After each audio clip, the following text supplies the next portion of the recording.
ডিমের জন্য কোন জাতের পাখি পালন করবেন? জাপানি পাখি পালন করবেন নাকি হাইব্রিড পাখি পালন করবেন? আসসালামু আলাইকুম, আশা করি সকলে ভালো আছেন। শুরুতে আপনাকে আগে জানতে হবে কোন জাতের পাখি বেশি ডিম দেয়, জাপানি পাখি বেশি ডিম দেয় নাকি হাইব্রিড পাখি ডিম দেয় বেশি।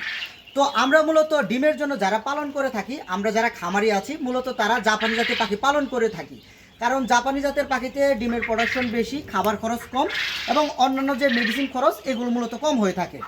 এক একটি জাপানি পাখি রানিং অবস্থায় সর্বোচ্চ 23 থেকে 25 গ্রাম খাবার খায়। আর এক একটা হাইব্রিড পাখি, যেগুলো হাইব্রিড পাখি পালন করা হয় বাংলাদেশে, এগুলো মূলত মাংসের জন্য পালন করা হয়। এক একটা হাইব্রিড পাখি মূলত 28 থেকে 30 গ্রাম বা প্লাস মাইনাস কিছু খাবার খেতে পারে। তো একটা ডিমের দাম কিন্তু ওই যেটা জাপানি ডিমের দাম, যেটা একটা হাইব্রিড ডিমের দামও কিন্তু সেম।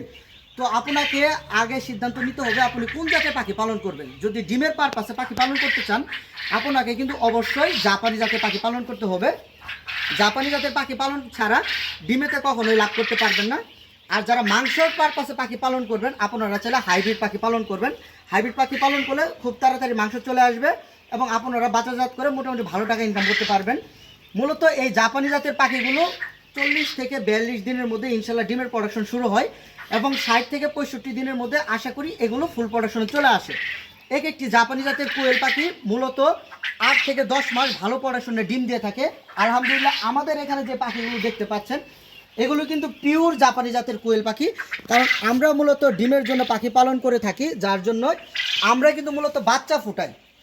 আর আমাদের কাছ থেকে যারা বাচ্চা নেন মূলত কিন্তু তারা এই ডিমের জন্য পাখি পালন করে থাকে।